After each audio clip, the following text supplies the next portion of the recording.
কোন নবগ্রাম স্কুলে পড়াশোনা করে? তা আপনি এই ভিক্ষা করিয়া বাচ্চা 2 বাচ্চারে খাবার খরচ টরচ সব এই দিয়ে চলতে আছে কর কি? ছেলে পড়ে কিসে? 5 আর মেয়ে? মেয়ে 6, ছেলে মেয়ে পিঠে। নবগ্রাম কোন বাড়ি আপনাদের? হ্যাঁ, গোকুলসিরা। তা আপনারা ডেলি বরিশাল আসেন আবার চলে যান।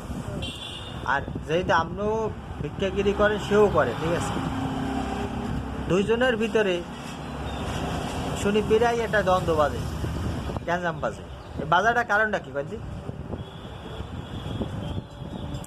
আপনার কি আত্মীয় কোন আত্মীয় স্বজন হয় নাকি? হ্যাঁ, আপনার কি হয়? কোনো কিছু হয় না? হ্যার বাড়ি, ওনার বাড়ি কি নবগ্রাম? তা আপনাকে দুজনের ভিতর বাজে কি নিয়ে সেইটা করেন?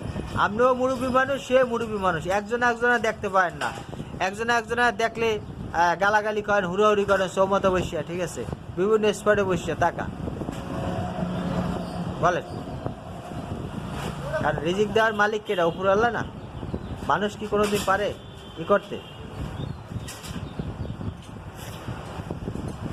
আর আপনারা নিজেরাই যদি নিজেকে পরিবেশ নষ্ট করেন, এগুলা আর একটা মানুষ যদি আপনাকে পাশ দেওয়া, যদি আপনারা একজনে গালাগালি করতে আসেন, এই যদি একটা ভদ্র মানুষ শোনে, তখন আপনাদের প্রতি সে ভক্তিটা থাকে। সে তো একটা থার্ড পার্টি শুনলে তো আর টাকা দেবে না, না এরা এদের ব্যবহার খারাপ, এরা লোক ভালো না, ঠিক আছে, এই শূন্যও তো একটা মানুষ টাকা টোকা দেবে না, দেবে? এর জন্য নিজেরা যেহেতু দুইজনে এই পথে যেহেতু আইছেন, যে নিজেরা আর গ্যাঞ্জাম জানি আমি সরি না, বুঝছেন কি কইছি?